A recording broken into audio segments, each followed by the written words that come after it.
I'm Bruce Yackey, drive the number 12 General Air Service and Supply Super Late model out of Colorado National Speedway. We race in Colorado about 10 times a year, then we'll race a few times out of state throughout the year. My dad raced cars when I was young, and also my uncle. I got the enjoyment of watching them and then really wanted to do it my whole life, and as soon as I graduated high school, I started racing. You know, one of my favorite races was in 1993.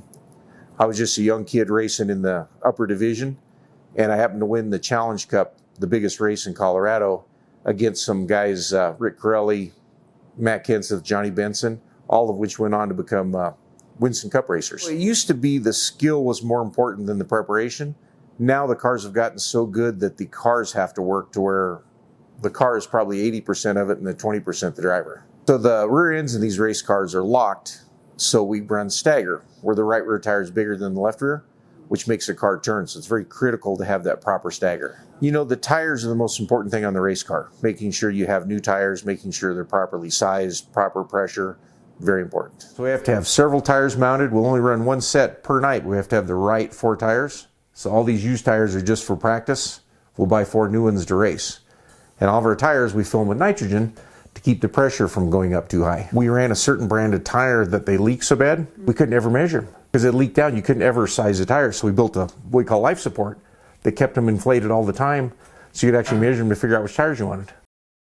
Maintaining the cars, it takes a lot of work to keep everything up in shape so you don't have any breakdowns. So we'll spend 40 hours during the week just maintaining the cars, getting them ready for the next race. Somebody doing all the work we do, very unusual in the racing world. New chassis we're building won't be ready for this season, but try to get it ready for next season, because we'll have about 200 hours in building this new race car.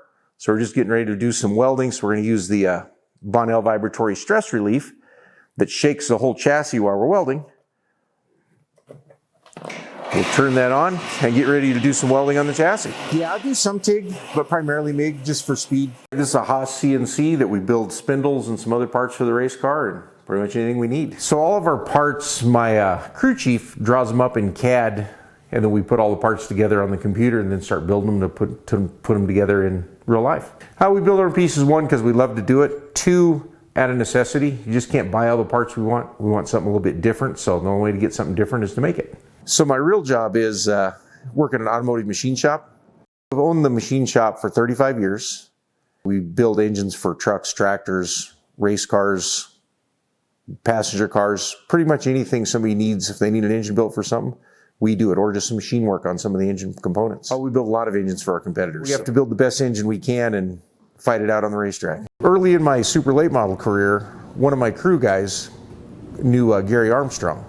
So we set up a meeting with Gary and talked about potentially sponsoring a race car, and Gary agreed to do it, and that was 35 years ago, and we're still going strong with General Air. I drove to Greeley to one of the pancake houses on the west side of town, and that was the first time that I met Bruce, and he introduced me to Bruce. And then as breakfast was over, he asked me a question that nobody had asked before. And he said, "Hey, I'd like you to give us a lot of money so that we could sponsor a car to run at Erie." He said, "Bruce is a great mechanic. He's been driving at Erie. He needs a sponsor to move up into the next class. And we think it would be good for you." Whenever they have an open house, we bring a car over to showcase the racing, and a lot of General Air customers are race fans.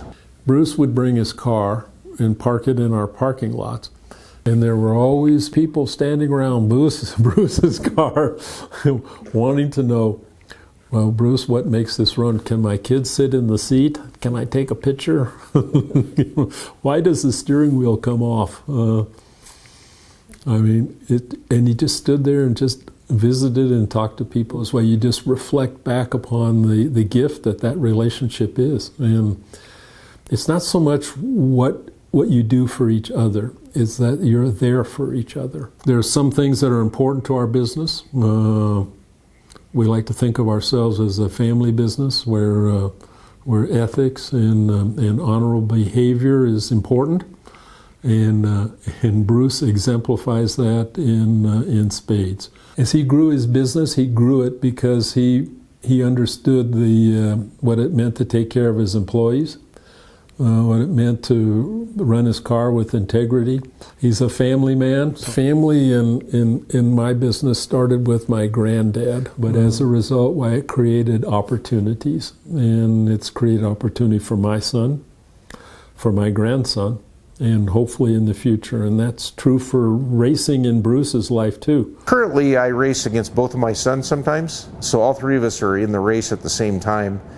One helps our family be close, which is good. Like, yes, you ever get tired of each other? Not really, because we all kind of do the same stuff, and it's pretty hard to beat these kids. You know, youth is something to be said for youth. Never let anybody win. We're all very competitive.